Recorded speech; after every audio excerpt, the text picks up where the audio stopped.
Boa noite, pessoal. Boa noite, Célia. Boa noite, Nivaldo. Mais uma noite de segunda-feira. Estamos aqui para dar continuidade ao nosso leitura com estudo do Livro dos Espíritos. Estamos na nossa reta final, na questão já 1001, né? E já nós vamos estar concluindo a leitura desse livro com comentários que começamos há alguns anos atrás.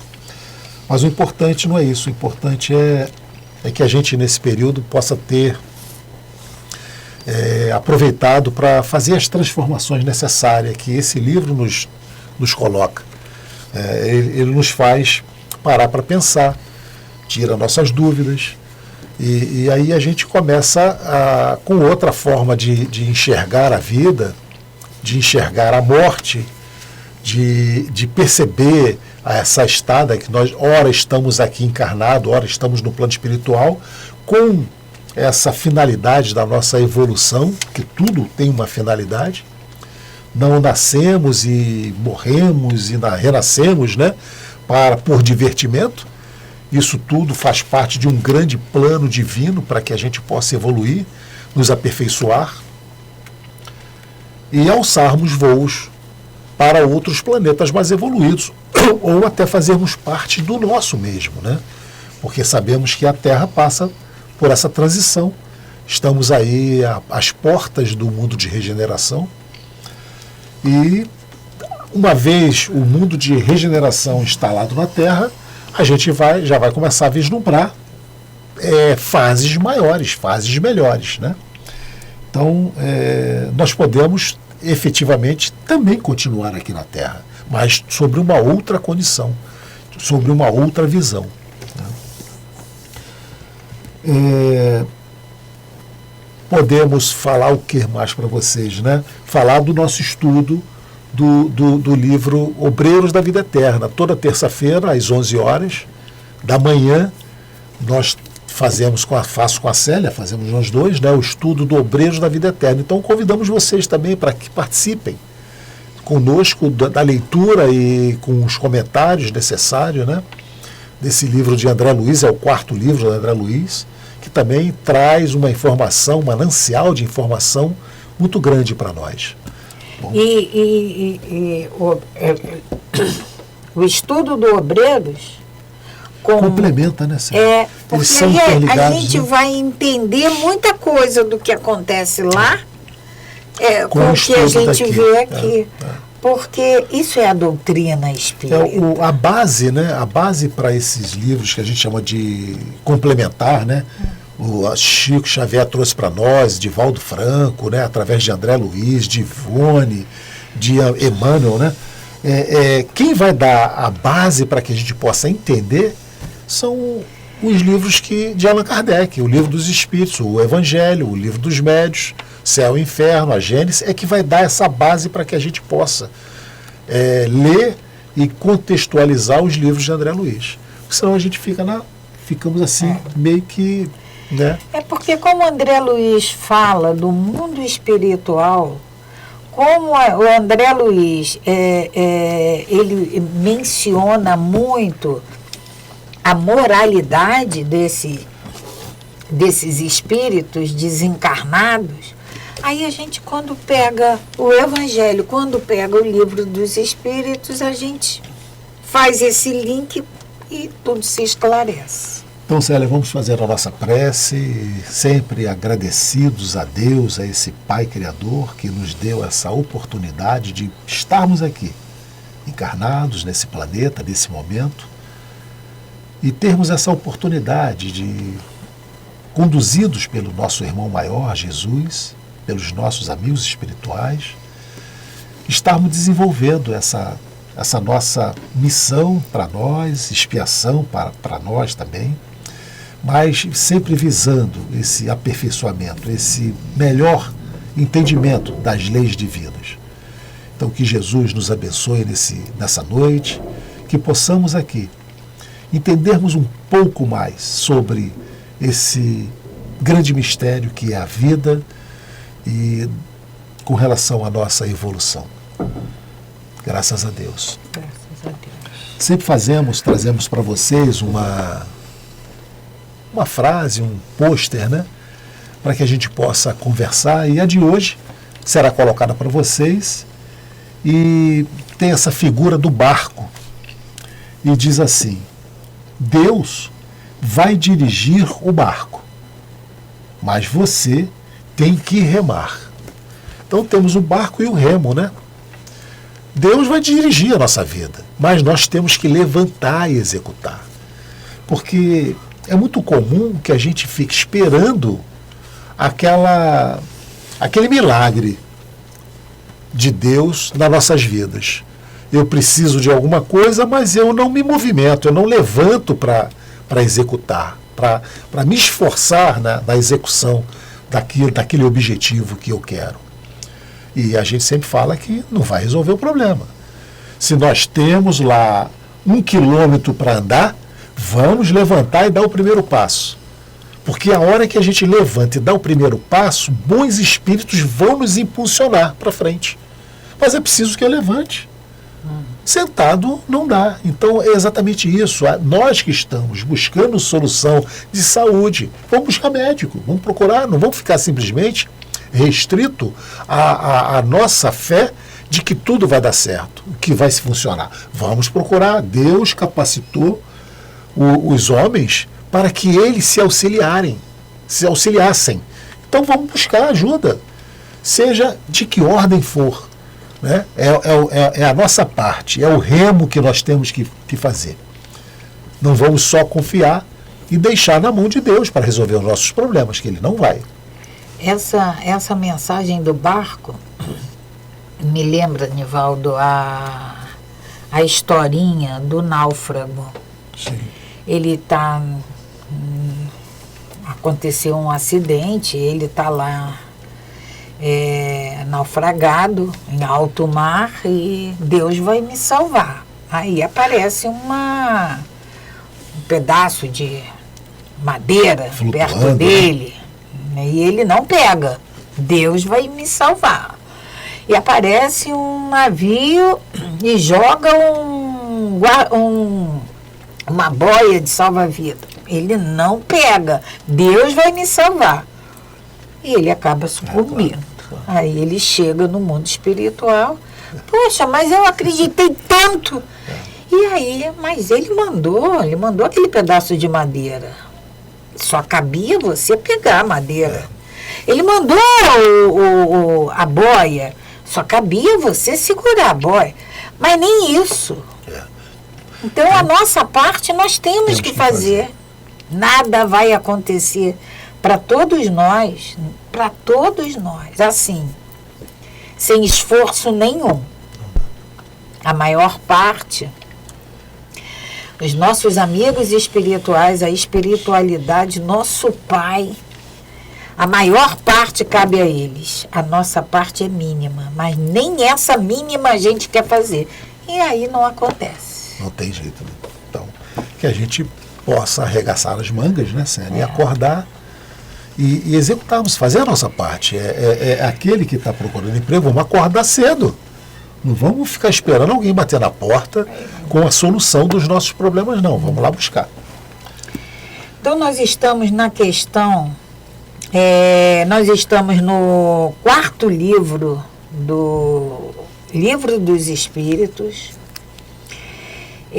penas e gozos futuros. E nós estamos na questão 1001. E Kardec pergunta assim, vamos só lembrar... Lembra da questão 1000, né?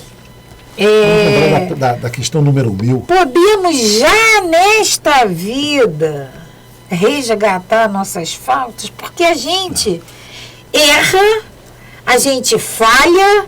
E na próxima eu vou ter que... deixa para a próxima, essa não dá mais. Mas né? Nessa é possível? Kardec faz essa pergunta. Sim, reparando-as. A gente pode começar a consertar já aqui encarnado. A gente não precisa... Desencarnar para fazer um novo planejamento reencarnatório, não. A gente já podemos começar agora. É o que eles nos dizem, né? Se eu sou orgulhosa, eu posso começar a reparar isso, a consertar isso, a modificar isso. E a mesma coisa são com todos os nossos vícios, com todos os nossos prazeres. A gente pode já aqui. E aí ele vem essa pergunta, 1001, que Kardec pergunta assim: então não haverá nenhum mérito em assegurarmos para depois da nossa morte o emprego útil dos bens? É que Kardec, na questão 1000, ele pergunta se já podemos nessa vida resgatar. E ele diz que sim. Aí ele continua a resposta da espiritualidade, e Kardec vem nessa 1001 falar do emprego útil dos nossos bens, porque nós não vamos levar nada. O que é matéria, na matéria vai ficar. O que é do espírito, o espírito vai levar. Muitos de nós temos o seguinte pensamento: eu vou aproveitar tudo que eu tenho, todos os privilégios, bens materiais. Quando eu morrer, eu vou fazer lá o meu testamento e vou deixar parte para a instituição de caridade tal, parte para outra aqui, para ali. Ou seja, eu vou dar uma finalidade útil. Então, ele pergunta: nenhum mérito haverá em assegurar depois da morte o emprego útil dos bens que possuímos? Claro que há. Né? Nós vamos ver pela resposta. Mas seria mais importante que nós fizéssemos já em vida. Em vida. Começássemos a fazer agora. Porque olha só, tem uma historinha, Nivaldo, que também diz: o homem faz isso que Kardec está perguntando, distribui todos os bens. Eu dei para a escola tal, eu dei para a instituição, eu dei. Aí ele chega no mundo espiritual e não encontra aquele paraíso que ele imaginava que ia. Ele tinha sido tão útil, né? Aí ele só deu porque ele não podia levar. Porque se ele pudesse levar, ele levava. Então, é exatamente isso. Quer dizer, há mérito em você já deixar no seu testamento lá as doações para as entidades carentes necessárias aí, os abrigos da vida? Mas o mais importante ainda, nós vamos ver na resposta deles, é que a gente começa a fazer isso em vida. Né? Então, a pergunta de Kardec é: então não haverá nenhum mérito em assegurar para depois de nossa morte o emprego útil dos bens que possuímos? Aí a espiritualidade nos responde: nenhum mérito não é bem o termo, pois isto sempre é melhor do que nada. Mérito vai ter? Vai ter. Nada se perde, tudo se aproveita no mundo espiritual. O mal, porém, é que aquele só faz doação depois da morte.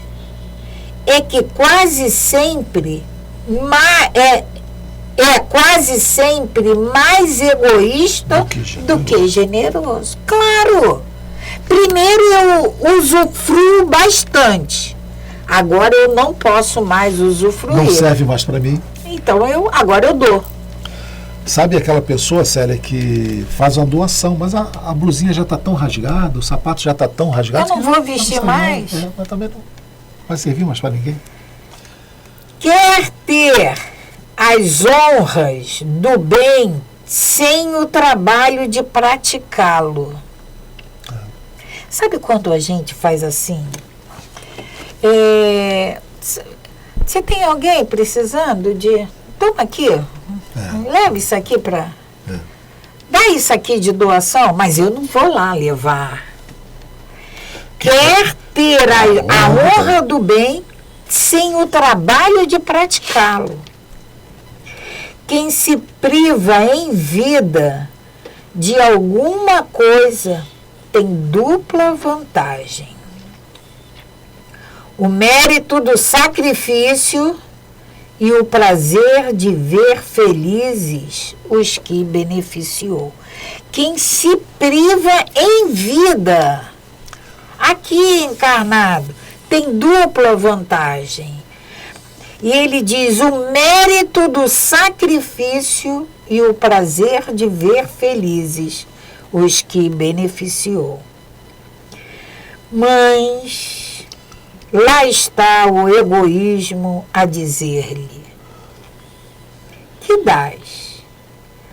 Tiras do teu próprio gozo? E como o egoísta fala mais alto do que o desinteresse e a caridade, o homem guarda para si, pretextando suas necessidades pessoais e as exigências de sua posição. Sabe aquele que guarda, né? Não, eu vou guardar porque eu não sei o dia de amanhã. Eu sou previdente. Eu não sou egoísta, eu sou previdente. Ah, lastimai aquele que desconhece o prazer de dar, pois se acha realmente privado de uma das satisfações mais puras e mais sublimes. Deus, ao submetê-lo à prova da fortuna, tão escorregadia e perigosa para seu futuro, quis dar-lhe como compensação a ventura da generosidade de que já neste mundo pode gozar. E aí, a espiritualidade manda a gente ir na questão 814. A 814 fala sobre provas da riqueza e da miséria. Por quê que Deus concede a uns a riqueza e o poder e a outros a miséria? Resposta dos espíritos para experimentá-los de maneira diferente. Além disso, como sabeis, essas provas foram os próprios espíritos que as escolheram e, frequentemente, a elas sucumbem. Então, a gente observa, né, Célia, quantas pessoas que vivem realmente, às vezes, na miséria, e outros numa opulência. Na sua grande maioria, eles fizeram essas opções para se testarem.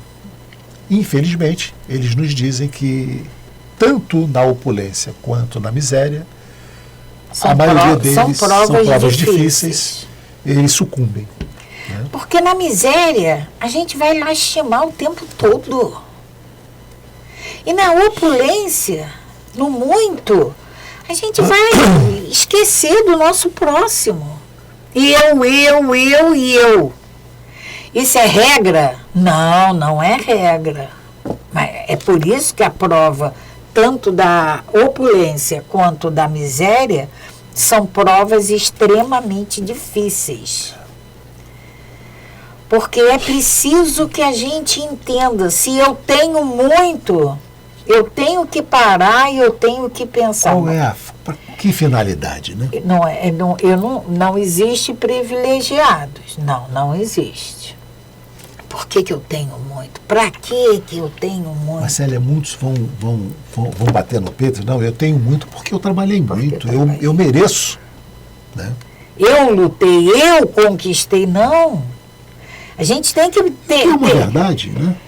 Mas é preciso que ela transcenda esse entendimento. Mas essa é uma verdade, é sim uma verdade. Mas quem foi que concedeu essa oportunidade de? Sim. Sabe, não é para eu... para que eu use isso só em meu benefício. Então eu olho meu irmão necessitado e eu posso fazer e eu não faço. Eu tenho os olhos fechados para esse irmão. Tem alguma coisa errada aí. A mesma coisa é a miséria. eu lastimar o tempo todo, eu praguejar o tempo todo? Não posso. É preciso que haja essa reflexão. E aí, nessa questão, a espiritualidade, ela nos diz, Deus, ao submeter a prova da fortuna tão escorregadia, porque hoje eu tenho, amanhã eu posso não ter nada. Nós conhecemos várias pessoas que hoje tinha muito, no dia seguinte acordou sem mais nada. Deus, ao submetê-lo à prova da fortuna tão escorregadia e perigosa para o seu futuro, quis dar-lhe como compensação a aventura da generosidade já nesse mundo. A gente tem que ser generoso. Questão 1002. Kardec pergunta: o que deve fazer aquele que, no momento da morte, reconhece suas faltas, mas não tem tempo de repará-las? Neste caso, basta arrepender-se? Então, Célia, a gente sabe que em algumas religiões, né, você se arrependendo de tudo que você fez na hora da morte, você é perdoado. Perdoado. Né? Como é perdoado sempre? Nós entendemos, nós da doutrina espírita, que não funciona exatamente assim. Né? Então, Kardec pergunta, lê mais uma vez para vocês, o que deve fazer aquele que, no momento da morte, reconhece suas faltas, mas não tem tempo de repará-las. Neste caso, basta arrepender-se? E eles respondem: o arrependimento apressa sua reabilitação, mas não a absolve. Não tem ele diante de si o futuro que jamais lhe é fechado. Então, é uma pergunta que a espiritualidade faz, Nivaldo. Não tem ele o futuro pela frente que jamais lhe é fechado? A reencarnação. Então ele vai ter oportunidade para reparar isso. E na verdade, né, Célia, claro que o arrependimento vai apressar essa reabilitação. É aquela conscientização, é aquela dose de consciência que você diz, caramba, você percebe o que você tinha que ter feito e não fez. Porque o arrependimento, Nivaldo, vai ser o primeiro passo. Porque como é que eu vou reparar uma coisa que eu tenho certeza que está certa? Não tem como. Eu só vou reparar aquilo que eu me arrependo de ter feito. Para você querer refazer, é porque você chegou à conclusão de que você não fez ou fez mal feito. Né? Como é que eu vou fazer uma coisa que Agora, esse arrependimento não vai nos livrar de ter que cumprir, de ter que refazer esse caminho. Eu fiz errado, você vai ter que refazer certo. Refazer. Né? Ótimo que você já reconheceu. Mas você vai ter que refazer. Isso no nosso dia a dia. Mas o fato de eu ter reconhecido já não me tira a obrigatoriedade de ter que refazer? Não. Você vai ter que refazer. Você ficou reprovado, né, Célia? A gente sempre faz essa comparativa. Eu reconheci que eu estudei pouco a matéria tal e eu fiquei reprovado. Então, mas eu reconheci, eu posso ir para outra? Não. Você vai ter que refazer. Refazer. É assim.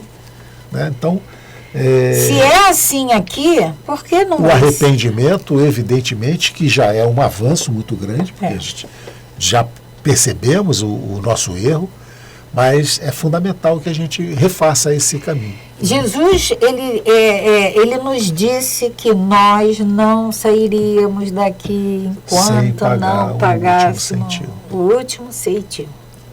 O último centavo. E sair daqui é sair dessa roda da reencarnação. Da reencarnação. Né? Temos que... Reprovou, rematricula novamente no mesmo ano.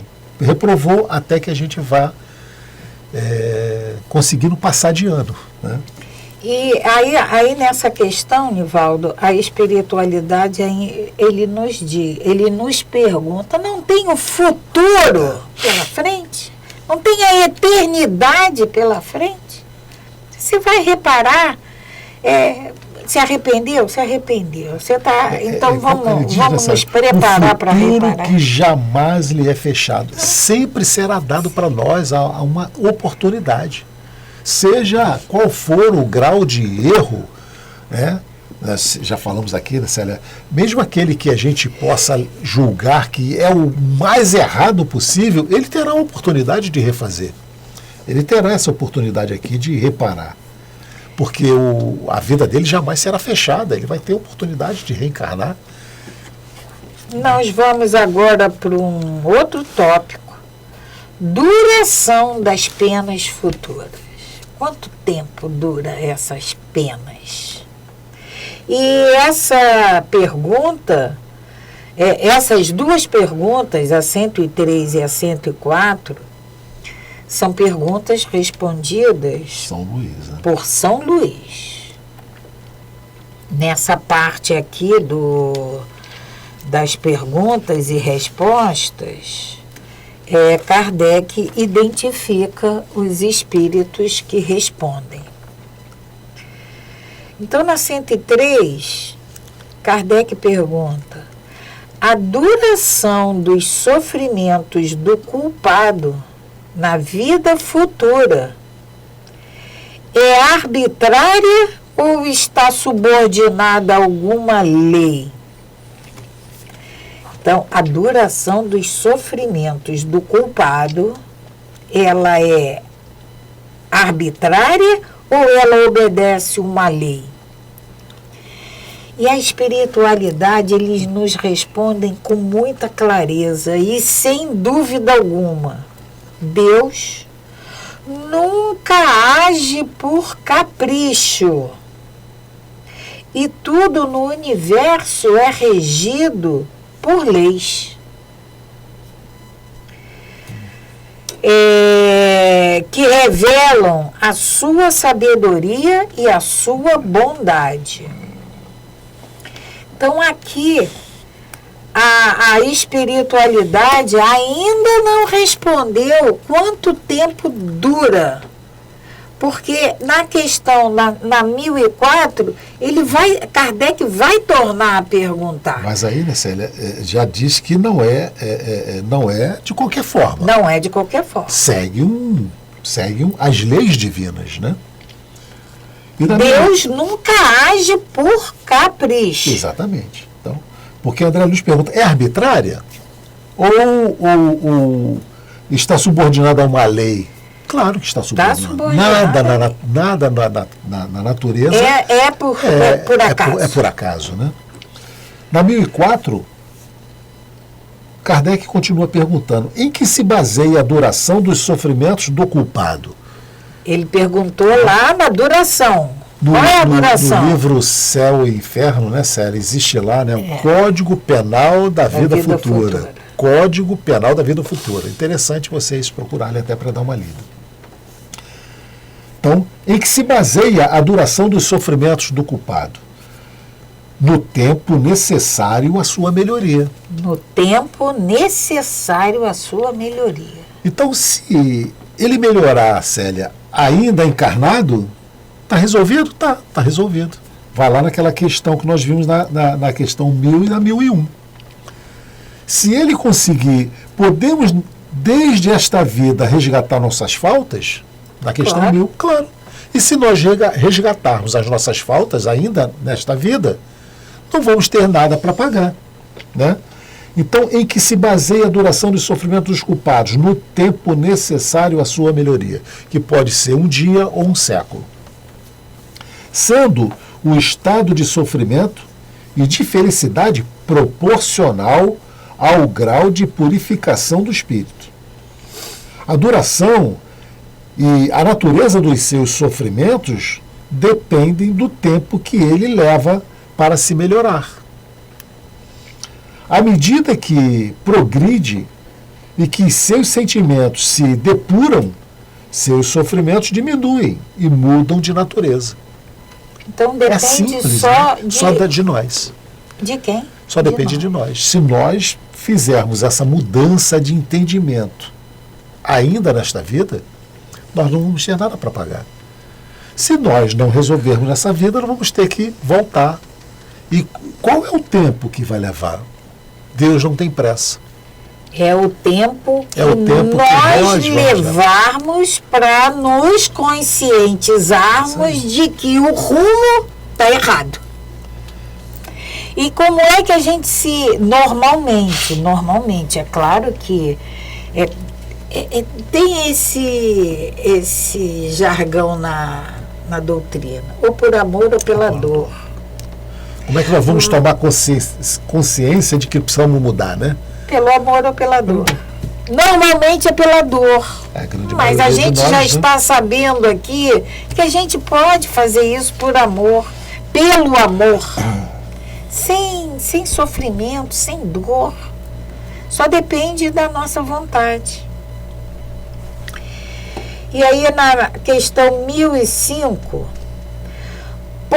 Kardec pergunta, pode o espírito sofredor, para o espírito sofredor, o tempo parece tão longo ou menos longo do que quando estava vivo? Aí é sensação, né? Porque a gente também costuma falar que o tempo no mundo espiritual é diferente do tempo aqui da matéria. A gente até pode entender, sabe quando a gente está numa situação de sofrimento que parece que não vai acabar nunca. Uma dor de dente. Não vai acabar nunca, o tempo não passa. Então, para o espírito sofredor, o tempo parece tão menos longo do que quando estava vivo. Para nós, a gente tem essa sensação. Quando a gente está passando por uma fase ruim, alguma situação ruim, o tempo não passa. Parece que o tempo Claro que o tempo é o mesmo. Mas a nossa sensação é que ele não passa. Né? E também é uma resposta de São Luís.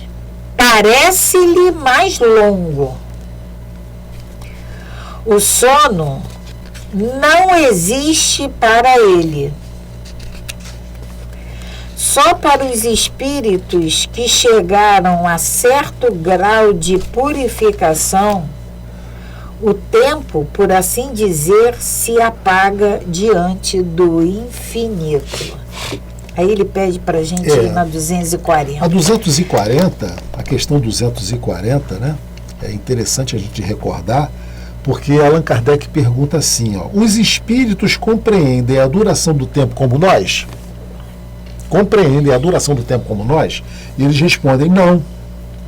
E é o que faz com que nem sempre nos compreendais quando se trata de fixar datas ou épocas. Então o tempo, os espíritos não entendem, não compreendem o tempo como nós. Como nós. Há uma diferença. E nessa questão aqui, a espiritualidade está nos dizendo que o tempo parece mais longo. O tempo de sofrimento da pergunta 1005 que Kardec faz, ele diz que o tempo parece mais longo. O sono não existe para ele, porque o espírito não dorme. Sim. O espírito, esse tempo que a gente tem, que a gente coloca o nosso corpo físico para repousar, o espírito não. Ele não repousa, não vai repousar nesse tempo. Então, a espiritualidade nos diz que esse tempo parece mais longo. Aí a gente pensa lá no André Luiz, no Nosso Lar. Ele ficou 8 anos no umbral. Mas o que são 8 anos? A espiritualidade nos diz que uma existência nossa é um piscar de olhos. É um estalar de dedo. Ou seja, desses 90, quase 100 anos que a gente viva, para ir no tempo, para a espiritualidade é nada. Esse tempo é muito curto. Então, esses 8 anos que André Luiz, que é o livro Nosso Lar narra, que ele passou no umbral, no mundo espiritual, é nada, é um piscar de olhos. Agora, para a gente é muito tempo. Se virar para qualquer um de nós e falar que nós vamos passar 8 anos no umbral, pô, vou ter que sofrer muito. É muita coisa para a gente. Mas a gente precisa entender que o tempo na espiritualidade é diferente do nosso. Seria interessante, né, Célia, naquela questão 240, o Allan Kardec faz um breve comentário aqui, traz uma nota, falando sobre essa questão do tempo, né? E ele diz assim: os espíritos vivem fora do tempo, tal como o compreendemos. O transcurso do tempo para eles anula-se, por assim dizer, e os séculos, tão longos para nós, são-lhes apenas instantes que só apagam na eternidade. Então, você falou, para eles, uma existência, 100 anos, um século, é um piscar de olhos. Do mesmo modo que as desigualdades do solo se apagam e desaparecem para aqueles que se elevam no espaço. É o que a espiritualidade respondeu a Kardec. Só para os espíritos que chegaram a um certo grau de purificação, o tempo, por assim dizer, se apaga diante do infinito. Perfeito. Questão 1006. Allan Kardec pergunta se a duração dos sofrimentos dos espíritos pode ser eterna. Aí nós vamos lembrar. Queimar no fogo do inferno eternamente, isso existe, isso é verdadeiro. A duração dos sofrimentos do espírito pode ser eterna? E eles respondem, sem dúvida, se ele fosse eternamente mal. Claro.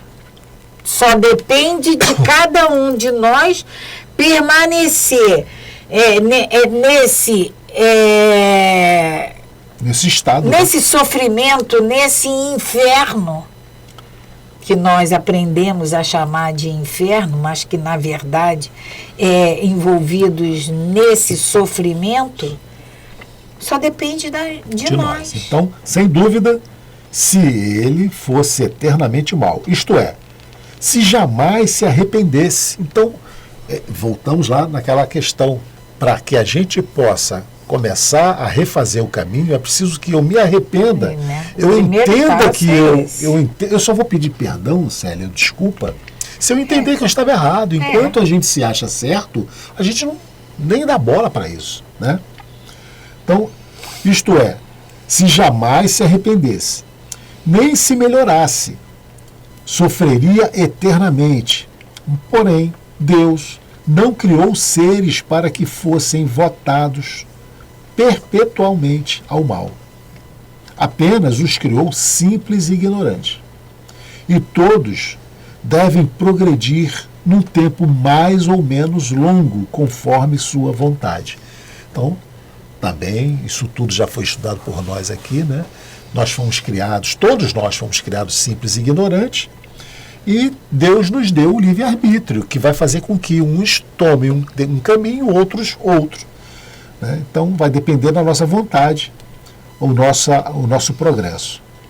A vontade pode ser mais ou menos tardia, como há crianças mais ou menos precoces. Mais cedo ou tarde, ela surge, graças à irresistível necessidade que o espírito experimenta de sair da sua inferioridade e de ser feliz. Então, por mais que a gente fique reticente naquele erro, uma hora nós vamos cansar. Uma hora a gente vai entender que não pode ser mais daquela forma. A lei que rege a duração das penas é, portanto, eminentemente sábia e benevolente, visto que subordina essa duração aos esforços do espírito. Jamais lhes retira seu livre-arbítrio. Se ele faz o mal, o uso deste sofre-lhes as consequências. Então, Fomos criados simples e ignorantes, temos o nosso livre-arbítrio e à medida em que, quanto mais rápidos percebemos o caminho correto que temos que seguir, melhor para nós. Mais rápido chegaremos no nosso objetivo. Resposta de São Luís. Resposta de São Luís. E a próxima também é de São Luís. E aí Kardec pergunta: haverá espíritos que jamais se arrependem? Pela resposta anterior, nós aqui já temos condições. Condições de responder.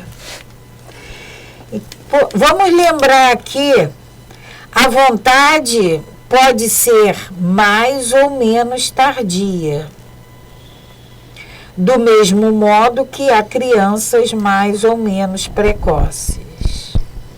Mas, cedo ou tarde, ela aparece, por efeito irresistível, necessidade que o espírito tem de sair da sua inferioridade e tornar-se feliz.